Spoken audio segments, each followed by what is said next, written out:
Santiago capítulo 5, versículo 14. Dependencia, la dependencia de Dios o dependencia en Dios, tercera parte, hermanos. Y como subtítulo le he puesto los medios que Dios pone o da para la iglesia. Dice Santiago 5:14, ¿está alguno enfermo entre vosotros? Llame a los ancianos de la iglesia y oren por él, ungiéndole con aceite en el nombre del Señor. Vamos a hacer una oración. Amantísimo Dios Todopoderoso, te doy gracias, Padre, por este día que tú nos regalas y tú nos das. Gracias por bendecirnos día con día, Señor. Gracias por fortalecernos también día con día, Padre. Queremos pedirte, Señor, hoy en esta tarde tu dirección y pedimos que tú, Señor, hables a nuestras vidas y a nuestros corazones. Nos ponemos en tus manos, Padre, y queremos honrarte con la grande expresión de nuestra adoración, que es la palabra de Dios. Pedimos, mi Dios, que tú nos bendigas y que tú nos ayudes y que tú ayudes a mi persona, mi Dios, para poder dar tu palabra y no mi palabra, Señor.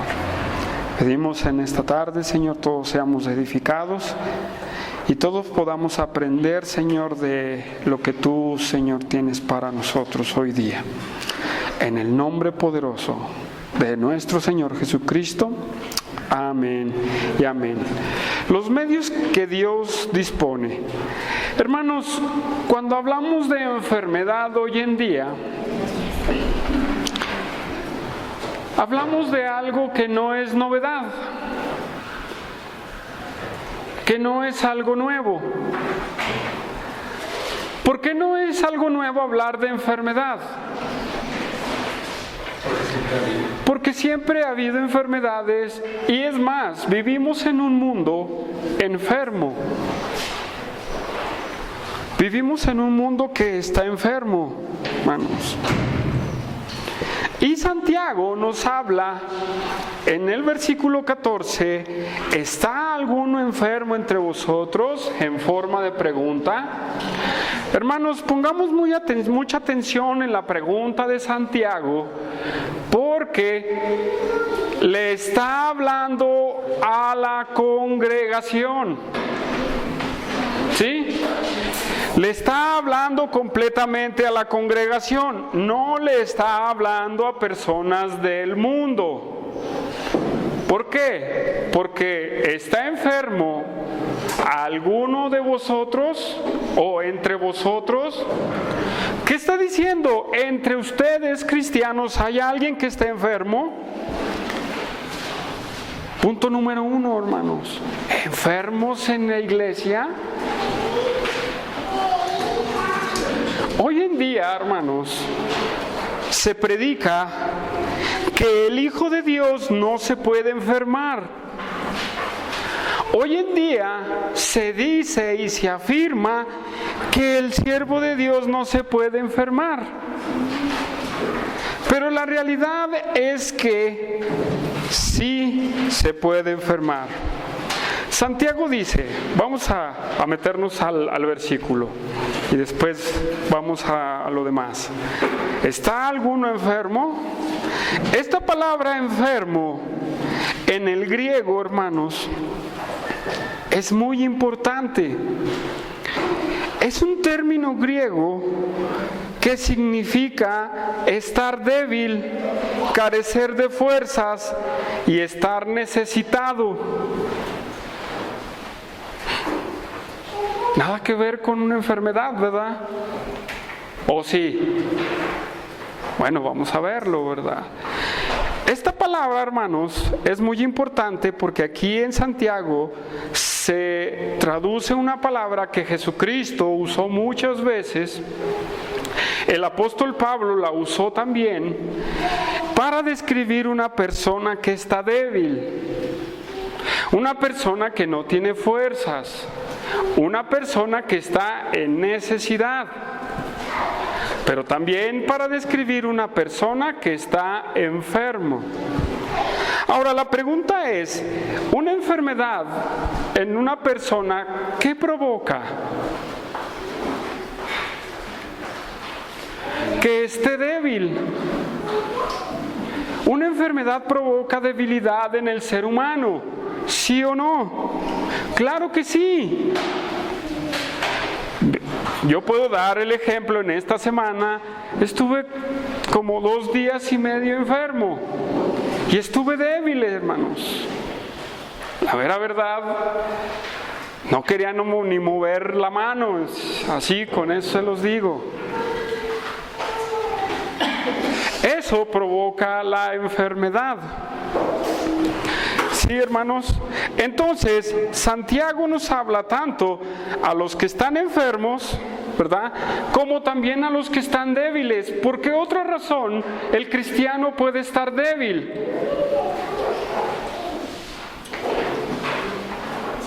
¿Por qué otra razón puede el cristiano debilitarse? Por una horrenda palabra que se llama pecado, hermanos. Por una horrenda palabra que Dios odia tanto, pero el cristiano es débil por el pecado. Y aquí, hermanos, hay una conjugación, pero vamos a ver al pasito, ¿sí? Vamos a verlo poco a poco. ¿A qué sentido le damos a esto? Iglesia Bíblica Zacatecas, ¿hay alguien enfermo entre vosotros? Ahí están las niñas de Ricardo. ¿Quién más dice? Yo todavía sigo enfermo, hermanos, todavía no me recupero. ¿Hay alguien más que está enfermo? Ahí está Hati. Ahora la pregunta es, ¿alguien de ustedes no se ha enfermado? Sí. Claro. Ahora bien, ahora entro, hermanos. Dicen por ahí que el Hijo de Dios no se enferma. ¿Qué dicen ustedes? Sí, dice Humberto que sí se enferma. ¿Qué dices tú, Manuel? ¿El Hijo de Dios se enfermará? Sí. Ricardo dice que sí. Manuel dice que no. En base, en esta enseñanza, donde dicen que el cristiano no se enferma, está tomada de Isaías 53, del 3 al 7, hermanos. ¿Y qué dice Isaías 53 del 3 al 7? ¿Qué está describiendo Isaías 53 del 3 al 7? Vamos allá, ¿cómo ven? Vamos para allá, para Isaías, para leerlo.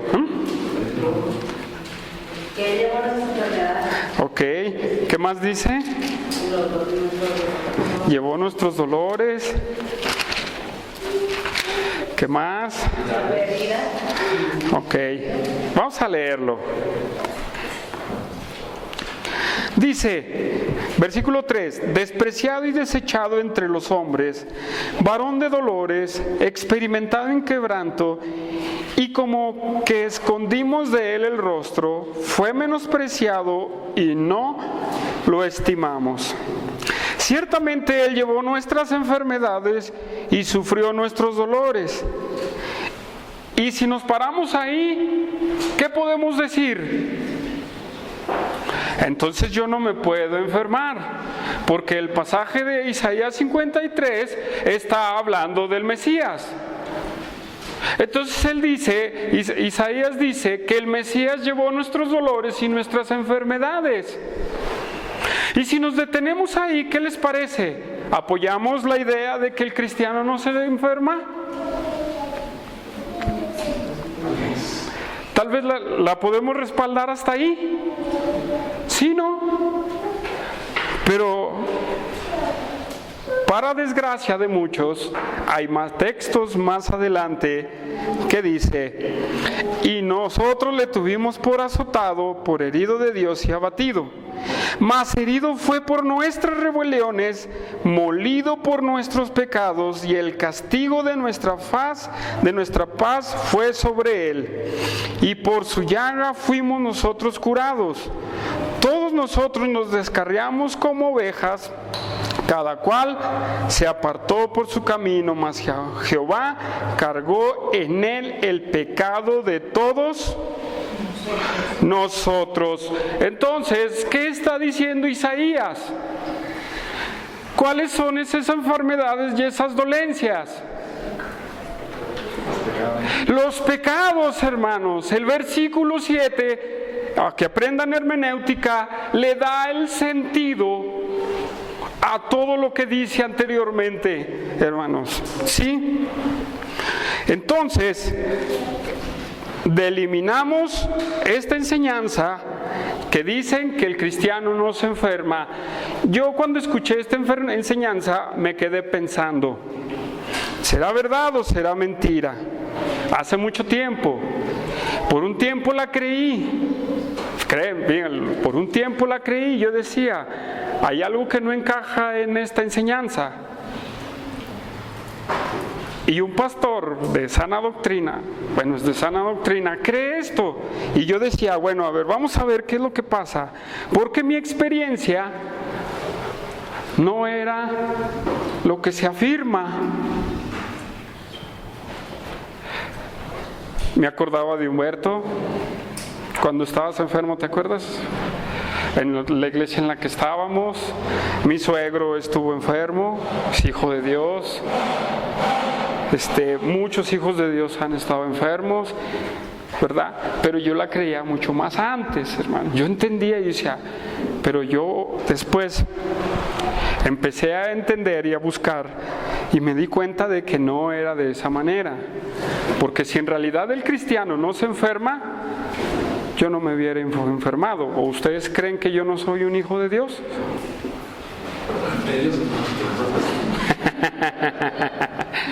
Pero sin embargo estuve 2 días y medio enfermo.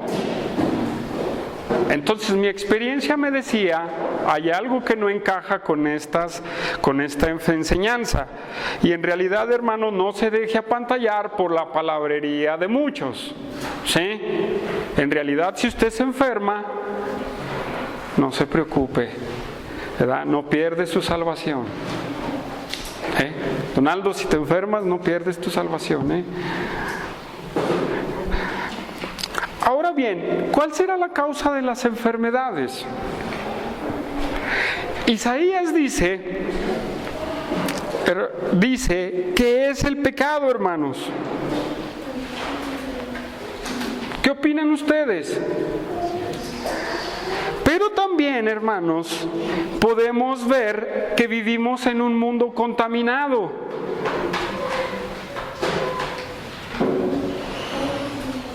¿Sí o no? Vivimos en un mundo contaminado y la tierra se contamina. Miren, vamos a ver qué dice Isaías 24, hermanos, ahí en Isaías 24. Isaías 24.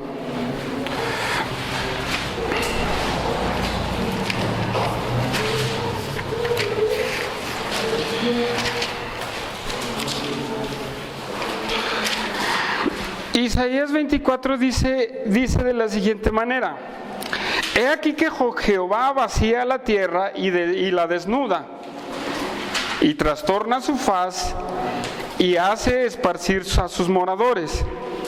Y se sucederá tiempo futuro, así como al pueblo, también al sacerdote, como al siervo, y a su amo, como a la criada, como a su ama, como al que compra, al que vende, como al que presta, al que toma prestado, como al que da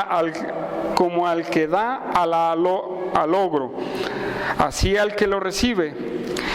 3. La tierra será enteramente vaciada, completamente saqueada, porque Jehová ha pronunciado esta palabra.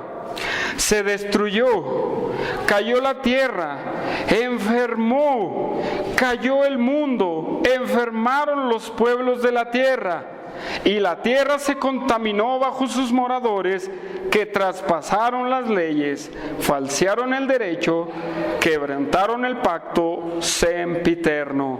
Por esta causa la maldición consumió la tierra, y sus moradores fueron asolados. Por esta causa fueron consumidos los habitantes de la tierra, y disminuyeron los hombres. Algo parecido a lo que viene en Apocalipsis, hermanos.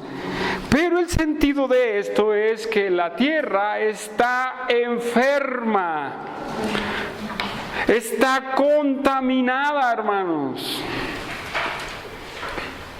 Y si usted le da un mal uso a lo que Dios le dio, que es su cuerpo, se va a enfermar. ¿Sí o no? Si usted le da un mal uso a su cuerpo, y yo por ahí empiezo, que tengo que arrepentirme, usted se va a enfermar. Pero va a ser responsabilidad de usted, o más bien va a ser su irresponsabilidad, ¿sí?, de no cuidar el templo de Dios. Porque sabían que dice la Escritura que vosotros sois el templo de Dios. Entonces, ¿por qué no cuidarlo? ¿Para qué esperarnos a enfermarnos? Por mi responsabilidad. ¿Qué pasa con el que come mucha grasa? Le va a dar colesterol. ¿Qué pasa con los que comemos mucho azúcar? Nos va a dar la diabetes. ¿Qué pasa con el que come chicharrones a montón? ¿No le van a dar los triglicéridos? O sea, le va a topar las arterias. ¿De quién es responsabilidad?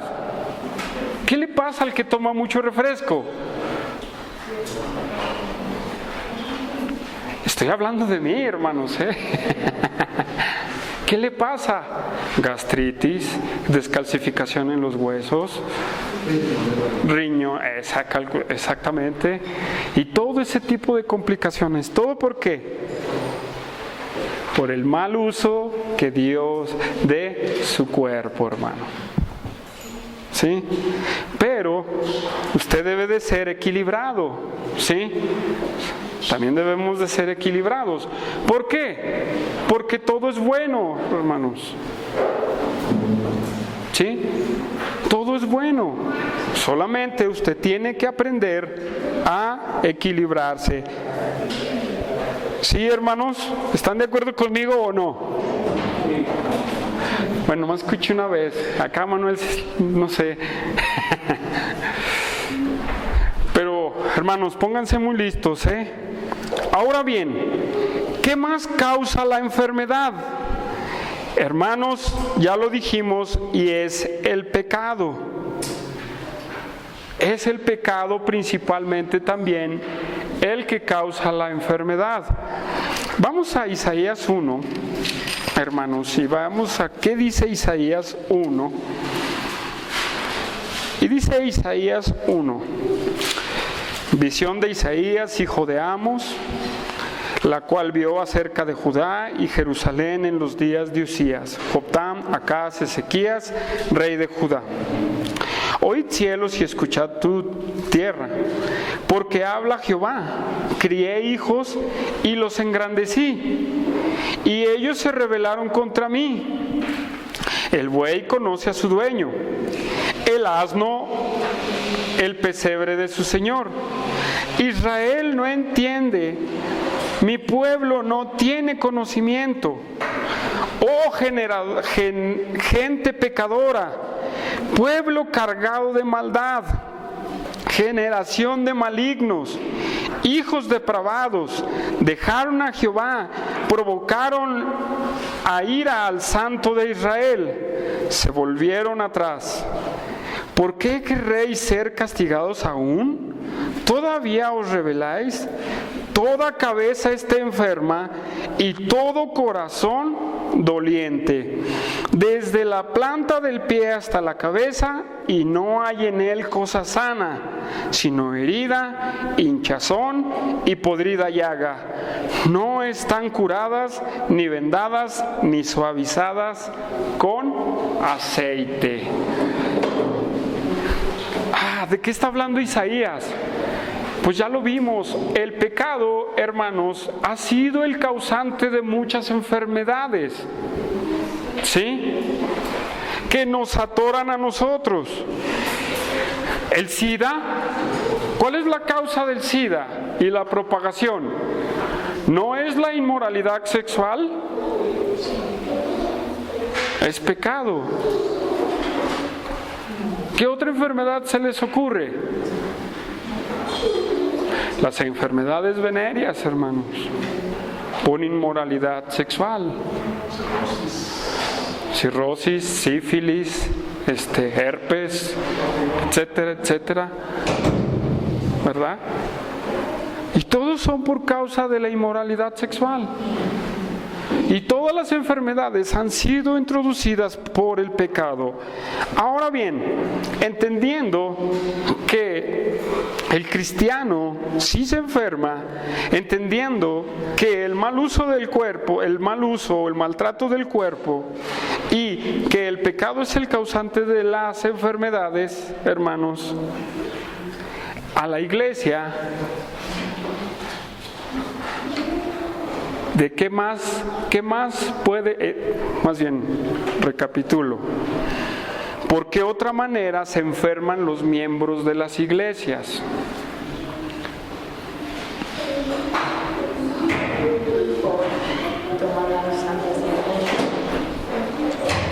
Por tomar las...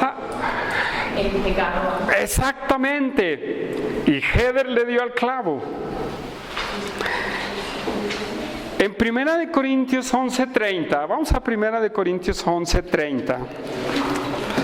Vamos a verlo, hermanos. 1 Corintios 11, versículo 30.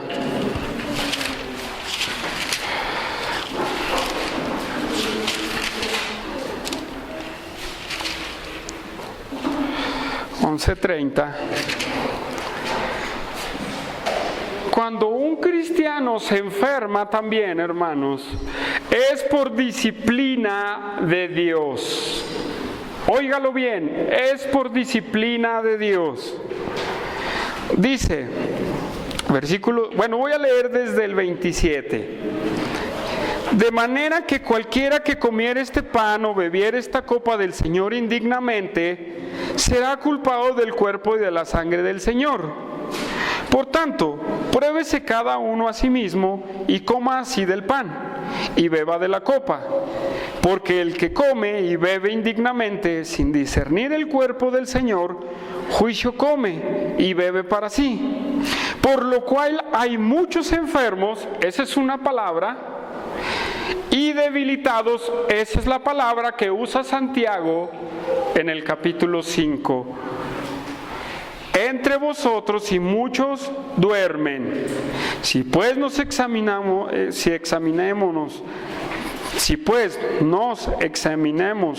a nosotros mismos, no seríamos juzgados. Mas siendo juzgados, somos castigados por el Señor, para que no seamos condenados con el mundo. ¿Sí? Esto es muy importante para usted y para mí. ¿Sí? Esto es muy importante porque el celebrar la Santa Cena, hermanos, de una manera indigna, Dios trae juicio a su vida. Pero también, hermanos, si usted está en pecado y no quiere entender, Dios va a traer juicio a su vida. ¿Lo cree o no lo cree? Qué bueno que muchos lo creen, porque el que no lo cree, esto es una realidad. Sí, porque dice el versículo 32, mas siendo juzgados, somos castigados por el Señor. ¿De qué manera somos castigados por el Señor? Con enfermedad, con debilidad y con muerte, hermanos, dice ahí en Corintios. Tres cosas. Creo que hay... Bueno, le seguimos. Tres cosas que provocan, que son causa de la disciplina de Dios. Miren, créanme que estos días que estuve enfermo, y yo me quedé como ilustración, era tan fuerte la fiebre que yo tenía y estaba desesperado. Sí, Donaldo, estaba desesperado. Y yo le decía a Dios, ayúdame en esto, Dios, no sé qué pasa. Me tomé una pastilla que sirve para la calentura y me dio más. Yo decía, ¿qué es esto? Hermanos, de verdadmente yo me detuve a pensar en mi corazón. Dios, ¿me estás disciplinando por algo? Créanmelo, sinceramente. ¿Me estás disciplinando por algo? Esto es, no lo pude soportar, y sí lo soporté, pero era tan grande que yo le dije, Dios, ¿me estás disciplinando? Hazme ver si yo estoy mal o pequé o hice algo. Y le digo a mi esposa, ¿crees que le haya fallado a Dios? Y me dice, ¿has pecado? Le dice, gravemente para que Dios te discipline así. Y me puse a orar y me puse a recordar y yo dije, bueno, Dios, creo que no tengo algo fuerte, ¿verdad? Que no te haya confesado, ¿verdad?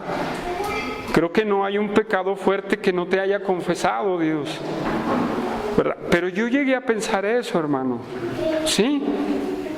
¿Por qué? Porque cuando tú entiendes, hermano, tú debes de entender y de saber si es por tu mal cuidado del cuerpo o es porque en verdadmente hay cosas que no has entendido y Dios está disciplinándote, hermano. O tres, o has tomado la cena del Señor indignamente. Pero esto es importante para usted, hermano, y es importante para mí. ¿Sí? Porque cuando usted se enferme, usted entienda que es por su irresponsabilidad o es porque en realidad no he confesado un pecado. ¿Sí? ¿Se entiende?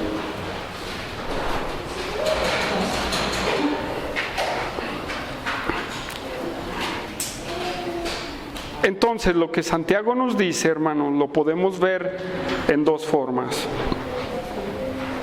Débil por una enfermedad y debilitados por el pecado, hermanos.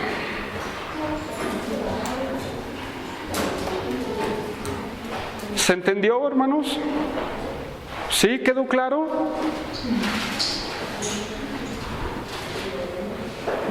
Entonces, hermanos, nosotros tenemos que tener mucho cuidado, ¿verdad?, en nuestra vida espiritual. Debemos de tener mucho cuidado en nuestra santidad, hermanos. Pero ahora los voy a exhortar y me exhorto a mí mismo a tener cuidado con su cuerpo. A mí me encanta la coca, hermanos. A mí me encanta el pan. No, el pan no es malo. En exceso sí. ¿Qué debemos de hacer? ¿Qué debe de hacer a usted, hermano, para que entienda, para que pueda entender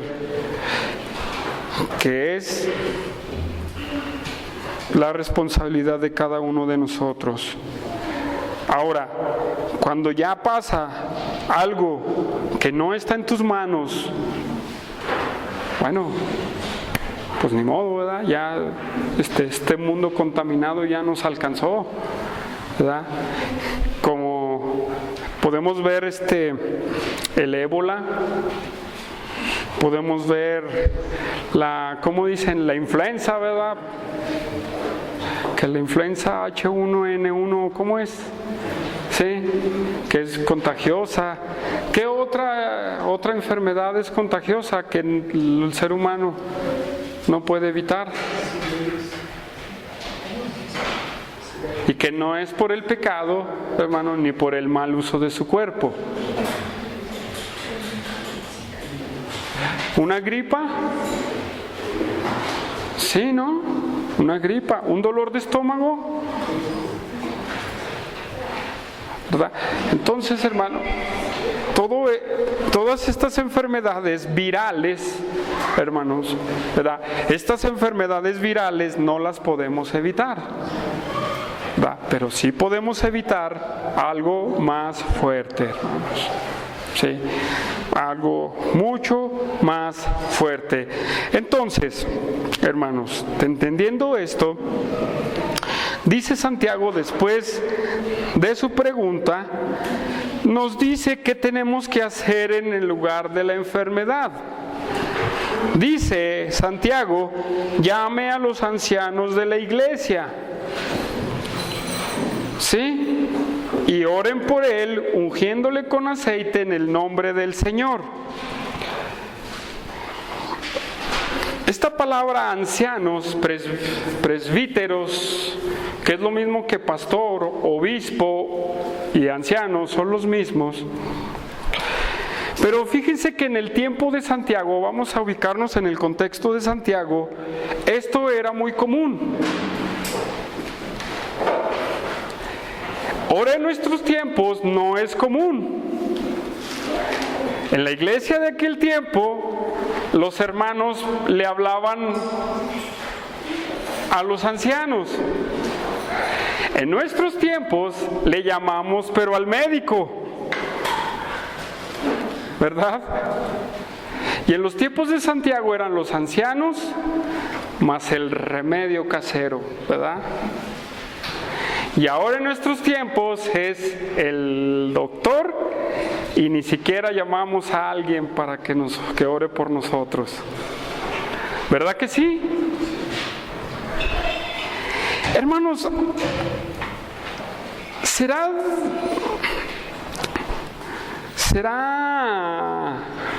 algo, ¿cómo lo puedo decir? Ya se me fue la mente. ¿Será así difícil llamar a una persona, a un pastor, para que ore por usted en su necesidad? Pero no lo hace, no se entendió. Ya se me fue el término, déjenlo cacho otra vez. Ok. Hoy en día no vemos esta responsabilidad, no se ve en las iglesias, y más en las de sana doctrina, no se ve esto. Eso se ve más en las iglesias pentecostales, neopentecostales y carismáticas, ¿verdad? Ahí sí van todos y van a resucitar muertos y van... pero en las de sana doctrina no se ve. ¿Por qué no se ve mucho en las de sana doctrina? ¿Por qué no se ve? ¿Arrancamos ese versículo de Santiago? ¿O lo dejamos culturalmente allá en el contexto de Santiago? ¿O cuál será la aplicación para nosotros hoy en este día, en nuestros tiempos? ¿Habrá una aplicación para nosotros o no? ¿Cómo ven ustedes? Sí hay una aplicación para nosotros. Es una responsabilidad doble, tanto del que está enfermo, llamar al anciano o al pastor, y el pastor ir a orar por la situación de esa persona. Pero no lo veo mucho en estos tiempos. Y hermanos, debemos nosotros de poner énfasis a veces en esas necesidades en las personas. Pero también el congregante tiene que tener la confianza para hablarle a su pastor para que pida por él. ¿Para qué necesita que vaya a orar por él, hermanos? Bueno, puede tener fortaleza, un apoyo, ¿verdad?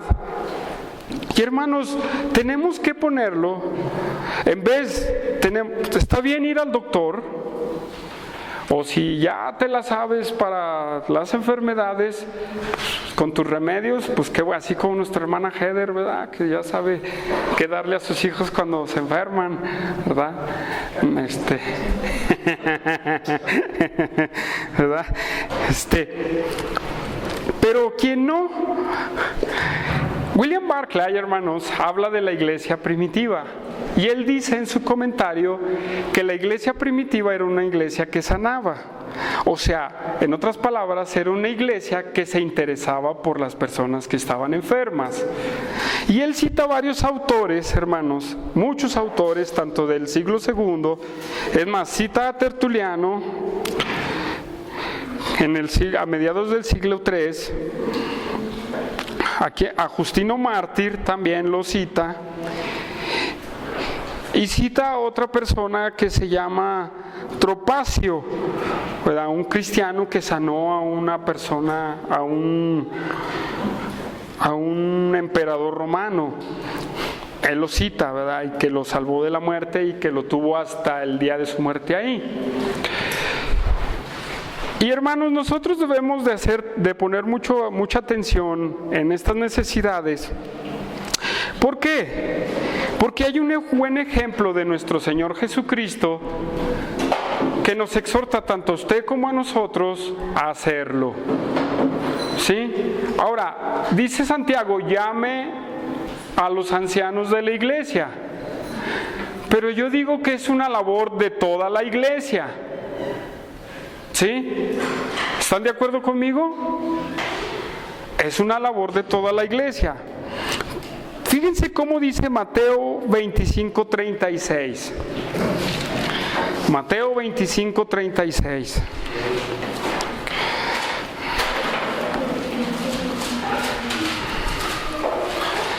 Mateo 25.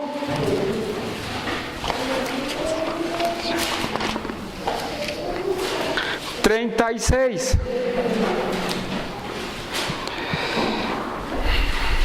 Y dice, estuve desnudo y me cubriste, enfermo y me visitasteis, en la cárcel y me viniste a mí. Entonces los justos le responderán diciendo, Señor, ¿cuándo te vimos hambriento y te sustentamos, o sediento y te dimos de beber? ¿Y cuando te vimos forastero y te recogimos, o desnudo y te cubrimos? ¿O cuando te vimos enfermo o en la cárcel y vinimos a ti? Dice el versículo 40, y respondiendo el rey les dirá, de cierto os digo que cuanto lo hiciste a uno de estos mis hermanos más pequeños, a mí me lo hicisteis. Entonces dirán también los de la izquierda, le dirá a los de la izquierda, apartados de mí, malditos al fuego eterno, preparados para el diablo y sus ángeles. Porque tuve hambre y no me diste de comer, tuve sed y no me diste de beber, fui forastero y no me recogisteis, estuve desnudo y no me cubriste, enfermo en la cárcel y no me visitasteis. Entonces también ellos responderán diciendo, Señor, ¿cuándo te vimos hambriento, sediento, forastero, desnudo, enfermo en la cárcel y no te servimos? Entonces les responderá diciendo, de cierto os digo que en cuanto no lo hiciste a uno de estos más pequeños, tampoco a mí lo hiciste. E irán estos al castigo eterno y los justos a la vida eterna. ¿De qué está hablando Cristo en estos pasajes? ¿Dirá que si yo no visito al que está enfermo me voy a ir al infierno? ¿Cómo ven? No, hermanos, viene desde un contexto, desde los últimos versículos del capítulo 24. ¿Sí? Otra vez, aprendamos hermenéutica para entender la idea desde dónde viene. ¿Sí? Sí. Y al término del capítulo 24, Cristo habla de los mayordomos y del deber del cristiano, hermanos. Quiere decir que usted como cristiano tiene un deber para su hermano enfermo. Y también el hermano enfermo tiene el deber para con sus otros hermanos. Y viceversa, hermanos. Es algo que la iglesia tiene que estar haciendo. Siempre estos pasajes 24, 25 son un debate. Que si los judíos, que si la iglesia, que si esto. Pero hermanos, Cristo está hablando, el reino de los cielos es semejante a... ¿Sí? Esto está hablando a los que son herederos del reino de los cielos. ¿Sí, hermanos? Entonces, como cristianos nosotros tenemos un deber. ¿Sí? Tenemos un deber mutuo. ¿Sí? ¿Cómo ves, Manuel? Tenemos un deber mutuo. Si estás enfermo, háblale a tu pastor. Y que tu pastor vaya. ¿Sí, David? ¿Cómo ven todos, hermanos? ¿Estará correcto o no estoy correcto? Entonces, hermanos, debemos de ser un poco más sensibles a ese tipo de necesidades, ¿sí? Ahora, yo sé, hermanos, que por la exageración del movimiento carismático, muchos pastores de sana doctrina no lo hacen, ¿sí? Por la exageración del movimiento carismático, muchos pastores de sana doctrina no lo hacen. Pero hermanos, no debemos de pensar así. Debemos de ver por muchas necesidades, hermanos, ¿verdad? Pero específicamente Santiago está hablando de alguien que está enfermo. ¿Sí? Alguien que está enfermo completamente. Regresamos a Santiago, hermanos, y hay una frase muy interesante en este pasaje que dice, para que oren por él, ungiéndole con aceite. Entonces, el deber del pastor es orar por su oveja, ir a orar por su oveja. Y luego viene esta pequeña frase que dice ungiéndolo con aceite. También vamos a acomodarnos un poquito en el contexto de Santiago, hermanos, porque hoy en día tampoco es una práctica de la iglesia, pero que la iglesia de aquel tiempo sí la tenía. Es como lo que hablamos de los ángeles, ¿verdad? ¿Qué estaba diciendo Santiago? En los tiempos de Santiago y en el tiempo del judaísmo, para ubicarnos un poquito, en estos tiempos, los judíos tenían la costumbre de llamarle al rabino y del rabino llegar y ungirlo con aceite de oliva. ¿Sí? Para una persona que estaba enferma. ¿Sí? Eso es lo que hacía el judaísmo. Iba el rabino o iba la persona y lo ungían con aceite. Ahora, ¿de qué se trata el aceite? En los tiempos de Santiago, hermanos, los médicos griegos reconocían el aceite de oliva como uno de los mejores remedios de valor terapéutico. ¿Sí? Tiene un valor terapéutico ese asunto. Es como cuando te dicen aquí, te vamos a dar una con alcohol, ¿verdad? ¿Conocen esa? ¿Tú, no? O déjate pongo una pomada para que sanes, ¿verdad? Eso era muy común en los tiempos de Santiago. Hermanos, no puede ser muy aplicable para los días de hoy. ¿Sí? Ahora, si usted quiere darse un baño, un masaje con aceite de oliva, hágalo. ¿Sí? ¿O estará mal? O si funciona, que sí, exacto, ¿verdad? Pues hágalo, a lo mejor funciona. Y si no funciona, bueno, sígale orando a Dios, ¿verdad? Sí. Pero hermanos, voy a meterme un poquito más en este pasaje porque hay varias enseñanzas que dicen de este pasaje. Unos dicen, ¿verdad?, que esto del aceite era preparar a una persona para el día de su muerte. Los santos óleos o la extremada unción. ¿Sí? Esa viene del catolicismo romano.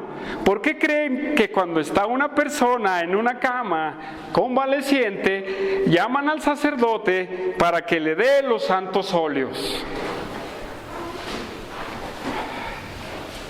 Eso hacen los católicos en base a este pasaje.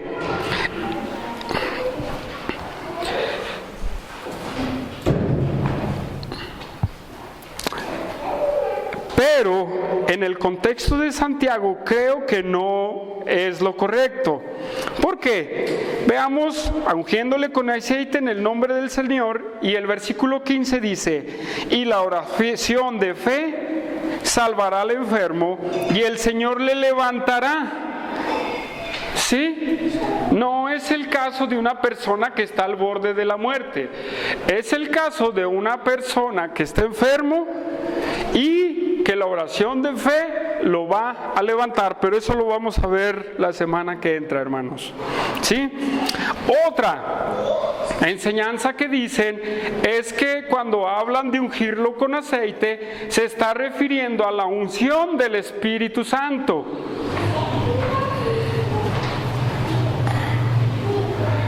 Bueno, los acomodo un poquito en lo que quiere decir. En el Antiguo Testamento, cuando se escogía al sacerdote, se escogía al rey, llegaba el profeta y los ungía con el aceite, o sea, derramaba el aceite sobre de ellos. A eso se le llamaba ungir. ¿Sí me entienden? Como a David, como a Saúl, como a Aarón, como a los hijos de Aarón. Fueron ungidos para ser sacerdotes y para ser reyes. Pero la unción del Espíritu Santo es el aceite, un símbolo del Espíritu Santo, y dicen que, bueno, la doctrina es que el Espíritu Santo es la unción para el cristiano, ¿sí? Es ese aceite derramado para el cristiano, ¿cierto o no cierto? ¿Sí? El Espíritu Santo. ¿Sí se entiende o no se entiende? ¿Sí? Para los tiempos de la iglesia, la unción del Espíritu Santo significa el Espíritu Santo morando en su vida, ¿verdad? Pero con el simbolismo del derramamiento del aceite que nos unge a nosotros como los hijos de Dios, ¿sí? O como reyes y sacerdotes, como dice Apocalipsis. ¿Ya me entendió mejor? Sí, ok. Entonces, muchos dicen que es esta unción. Bueno, vamos a Primera de Juan 2:20. Primera de Juan 2:20.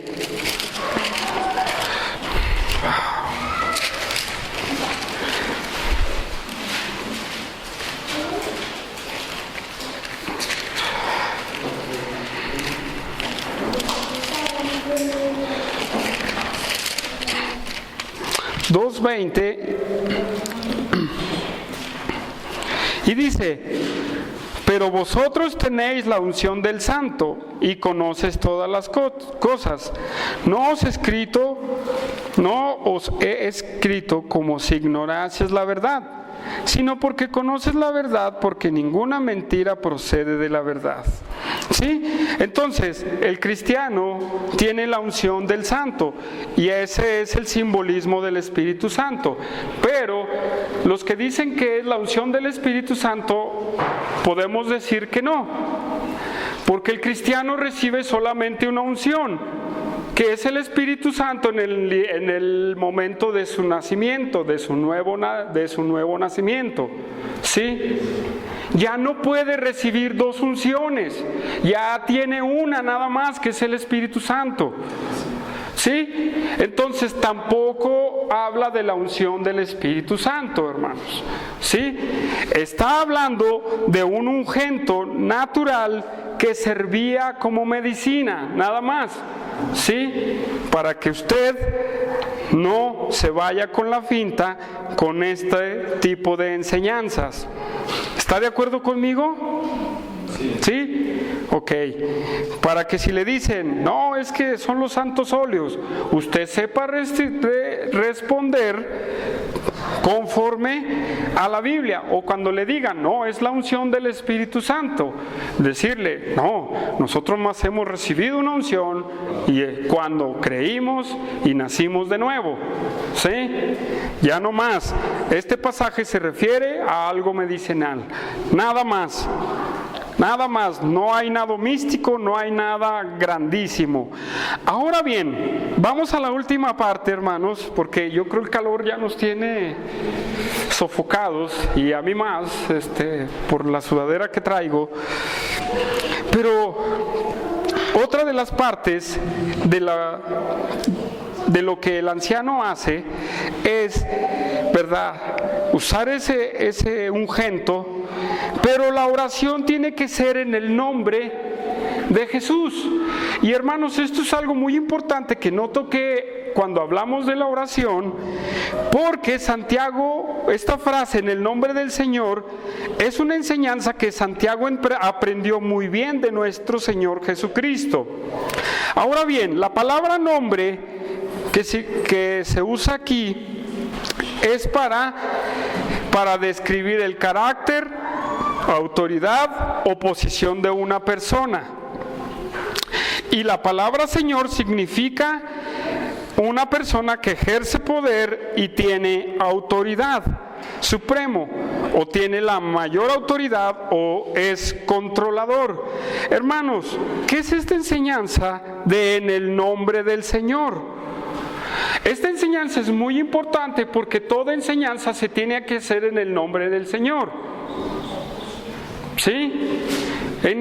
Pero ¿cuál nombre? ¿Cuál es el nombre del Señor? Dígame, ¿cuál es el nombre del Señor? Bueno, ya le iba a decir, ¿verdad?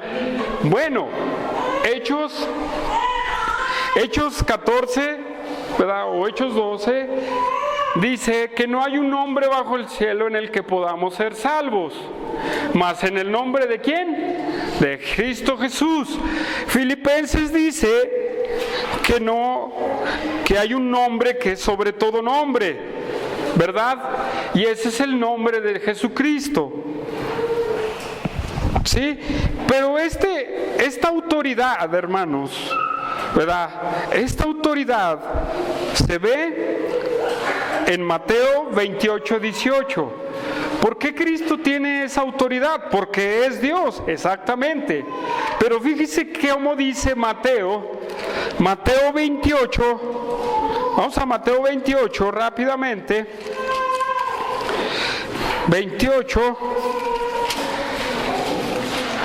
18. Pero esto es importante para que usted sepa que el nombre de Jesús tiene autoridad. ¿Sí? Y porque tú puedes decir, bueno, ¿y cómo usted me confirma que Cristo tiene autoridad? Bueno, el versículo 18 dice: Jesús se acercó y les habló diciendo a sus discípulos: toda potestad me es dada en el cielo y en la tierra. O sea, ¿qué quiere decir esa palabra potestad? O sea, toda autoridad me es dada en el cielo y en la tierra. A Cristo se le dio la autoridad máxima. ¿Sí?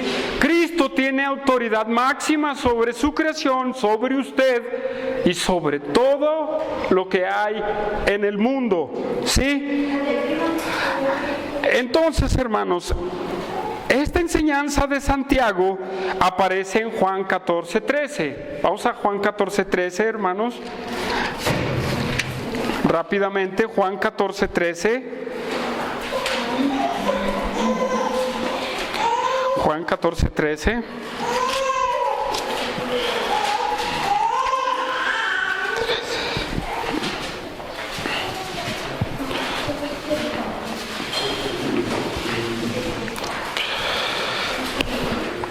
¿Quién era el Señor para Santiago, hermanos? ¿Quién era el Señor para Santiago? Ya lo hemos visto. ¿Qué dice Juan 14:13, hermanos? Todo lo que pidieres al Padre en mi nombre, lo haré para que Padre sea glorificado, para que el Padre sea glorificado en el Hijo. Si algo pidieres en mi nombre, yo lo haré. ¿Sí? Fíjense bien, lo pides en mi nombre y yo lo haré.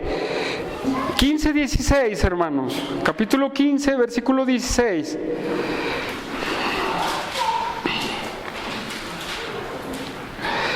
Dice, no me elegiste vosotros a mí, sino que yo los elegí a vosotros. Yo os he puesto para que vayáis y llevéis fruto, y vuestro fruto permanezca, para que todo lo que pidiereis al Padre en mi nombre, Él os lo dé.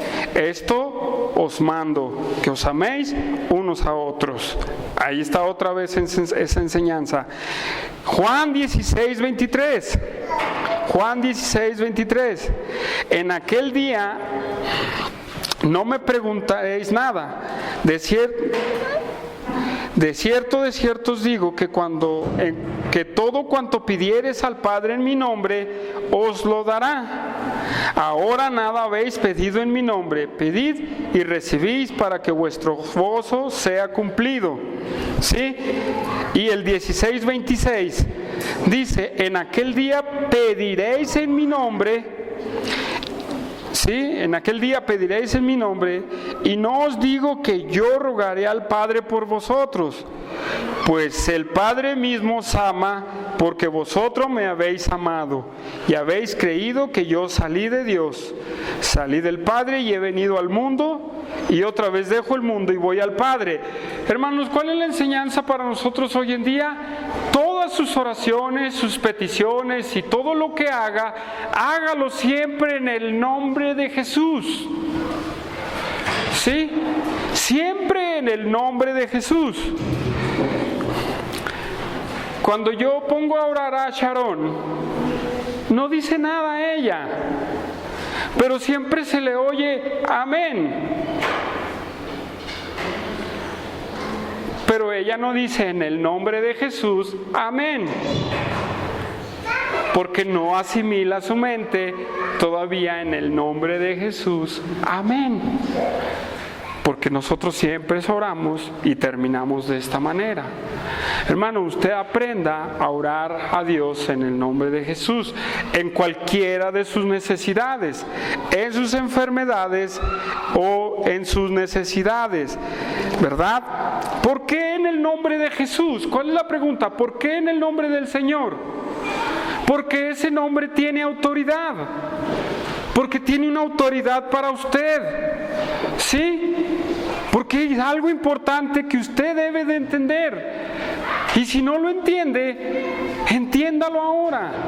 Termine todo en el nombre de nuestro Señor Jesucristo, hermanos. ¿Sí? ¿Cómo vemos ejemplos, hermanos, de personas que fueron sanados en el nombre de Jesús? Hechos 3, vamos al libro de Hechos 3, fíjense bien cómo tiene autoridad ese nombre y cómo lo describe el libro de los Hechos. Hechos 3, versículo 6.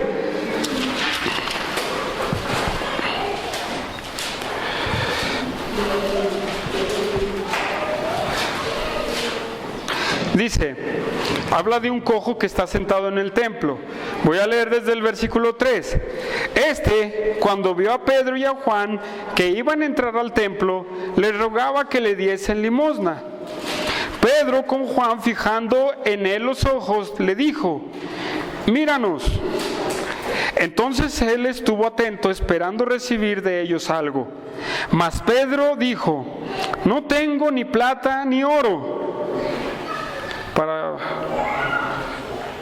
Para los de la prosperidad, para que dicen que eran ricos los apóstoles. Pues no, fíjense, le dicen, no tengo ni plata ni oro, pero lo que tengo te doy. ¿En el nombre de quién? En el nombre de Pedro. En el nombre de José Luis. En el nombre de Jesús de Nazaret, levántate y anda. Y tomando por la mano derecha le levantó, y al momento se afirmaron los pies y tobillos. Y saltando se puso en pie y anduvo y entró con ellos en el templo, andando y saltando y alabando a Dios. ¿Se fijan? ¿Qué autoridad tenía ese nombre? Ahora la pregunta, ¿ha dejado de tener autoridad? No, sigue teniendo autoridad. Y así podemos ver más ejemplos en Hechos 4:30, en donde dice que, bueno, aquí está cerquitas, Hechos 4:30. Dice, mientras extiendes tu mano para que se hagan sanidades y señales y prodigios mediante el nombre de tu santo Hijo Jesús. ¿Sí? Es bien importante, hermano, que tú consideres lo que es el nombre de Jesús, hermano. ¿Sí? ¿Por qué? Filipenses 2:9. Vamos a Filipenses 2:9. Filipenses 2:9.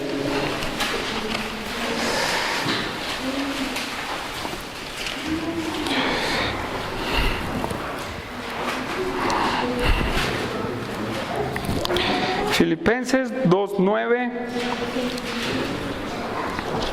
al 10. ¿Alguien lo tiene?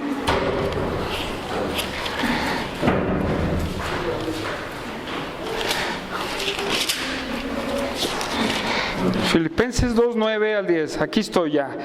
Por lo cual Dios también lo exaltó hasta lo sumo y le dio un nombre que es sobre todo nombre. Versículo 10. Para que en el nombre de Jesús se doble toda rodilla de los que están en los cielos y en la tierra y debajo de la tierra.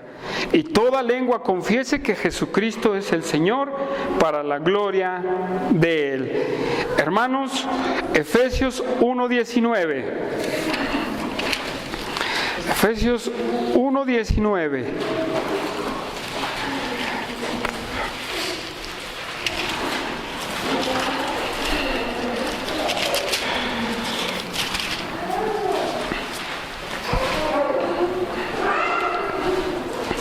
¿Y cuál la supremacía, supereminente grandeza de su poder para con nosotros los que creemos, según la operación del poder de su fuerza, la cual operó en Cristo, resucitándole de los muertos y sentándose a su diestra en los lugares celestiales, y sobre todo principado y autoridad y poder y señorío, y sobre todo nombre que se nombra? ¿Sí? Cristo tiene una eminencia sobre cualquier nombre que se nombra. Y Efesios 5:20, hermanos, rápido.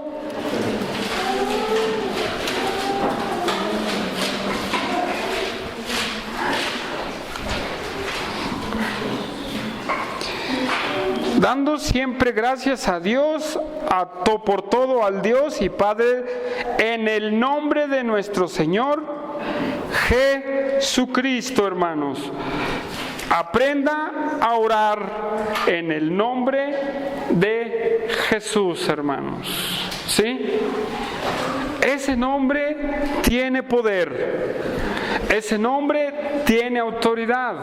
Pero, hermanos, ¿cuál será el punto de Santiago al decirnos en el nombre del Señor? Que en verdadmente tú entiendas, hermano, qué es lo que estás haciendo. ¿sí? Para que sepas bien a quién estás invocando. No estás invocando al Chapulín Colorado, hermano. Estás invocando el nombre que es sobre todo nombre. Para que entiendas que grande, ¿verdad?, y magnitud es invocar el nombre de nuestro Señor Jesucristo, aún para la sanidad, aún para los problemas. Ahora, algo muy importante, hermanos, es, ¿verdad?, no vamos a estar como los pentecostales imponiendo las manos y declarando y así. ¿Sí me entienden? Así lo hacen. No vamos a estar haciendo así. ¿Saben por qué? Porque no creo que ni uno de ustedes tenga el poder de sanidad o el don de sanidad, hermanos. Es algo muy propio para la iglesia del primer siglo. ¿Sí? Es algo muy propio para la iglesia del primer siglo. Para nosotros no tenemos don de sanidad, hermanos. Y por eso se levantan tantos sanadores y hacen sus campañas de sanidad. Benijín, Cas Luna, fulano de tal, etcétera, etcétera. Y hacen su show y se ponen y tocan el Espíritu Santo y el paz, ¿verdad? Y ya quedó sanado esa persona. Eso no es bíblico, hermanos. Tampoco Santiago está diciendo eso. ¿Sí? No está diciendo Santiago eso. Está diciendo que el que va a hacer el milagro va a ser Jesucristo, exactamente. Cristo es el que va a hacer el milagro. Cristo le va a sanar a usted. Cristo es el que lo va a ayudar. ¿Sí? Entonces, la oración del anciano, ¿de qué sirve?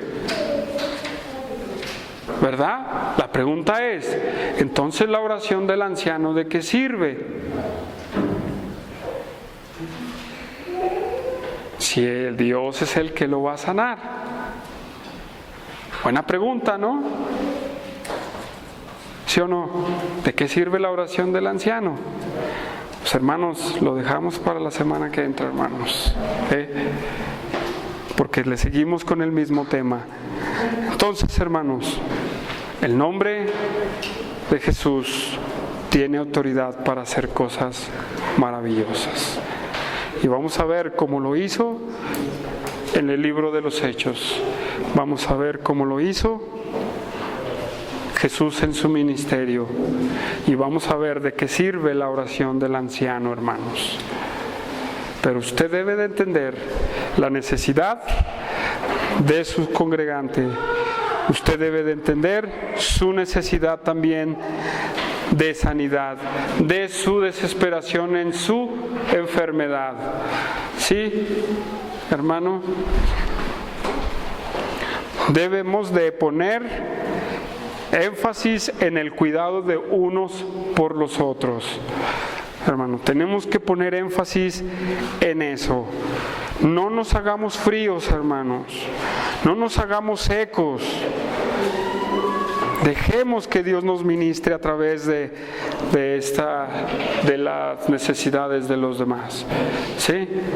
Entonces, hermano, ore por su hermano. Y el que esté enfermo, pida oración también, hermano. Aunque, ¿verdad? ¿Cómo ves, Humberto? ¿Está bien?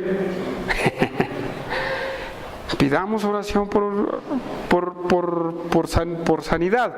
Ahora bien, aquí hay algo muy importante, ¿verdad? Que en las iglesias a veces siempre se ora por enfermedad, y nunca se da, sino que tiene que ser un equilibrio, hermanos, ¿sí? Porque hay muchas necesidades dentro de la iglesia, no nada más de sanidad, ¿verdad? Hay necesidades económicas, hay necesidades de esto, hay necesidades de lo otro. Hermanos, siempre tenemos que tener un gran equilibrio, pero no dejar pasar ninguna, hermanos. Así es que, hermanos, le seguimos la semana que entra y vamos a terminar con una oración.